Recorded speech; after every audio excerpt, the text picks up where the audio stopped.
राज्याच्या हिवाळी अधिवेशनामध्ये बोलताना राज्याचे उपमुख्यमंत्री अजित पवार यांनी पीएचडी करणाऱ्या विद्यार्थ्यांबाबत केलेलं वक्तव्य चांगलं चर्चेत आलं।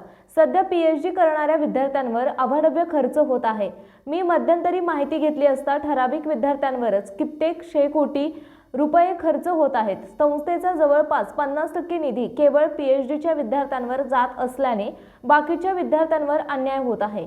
42 ते 45 हजार रुपये महिना मिळतो म्हटल्यावर एकाच घरात 5-5 लोक पीएचडीला प्रवेश घेत आहेत। विषय निवडतानाही प्रश्न पडतो की नक्की कोणत्या संशोधनासाठी लाभ द्यायचा, असं वक्तव्य अजित पवारांनी केलं। त्यांच्या या वक्तव्यावरती केंद्रीय सामाजिक न्याय राज्यमंत्री रामदास आठवले यांनी आपली भूमिका मांडत नाराजी व्यक्त केली। रामदास आठवले यांनी अजित पवारांच्या वक्तव्याचा दाखला देत म्हटले की अजित पवार हे माझे मित्र आहेत आणि ते फुले शाहू आंबेडकरांच्या विचारांशी निष्ठावान नेते म्हणून ओळखले जातात। त्यामुळे त्यांनी केलेले हे वक्तव्य आश्चर्यकारक आहे। भारतरत्न डॉक्टर बाबासाहेब आंबेडकरांनी संविधानात स्पष्टपणे लिहून ठेवले आहे की शिक्षण हा प्रत्येक माणसाचा मूलभूत अधिकार आहे। त्यामुळे शिष्यवृत्ती ही कोणाची कृपा, दान किंवा भीक नाही, ती वंचित, कष्टकरी आणि गुणवंत विद्यार्थ्यांचा घटनात्मक अधिकार आहे।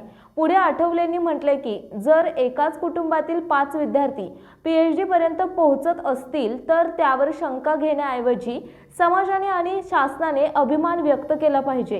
ही परिस्थिती म्हणजे भारतरत्न डॉक्टर बाबासाहेब आंबेडकरांच्या विचारांचा प्रत्यक्षात उतरलेला विजय आहे। आत्मसन्मान, समता आणि संविधानाने दिलेला हक्क जपण्यासाठी आहे।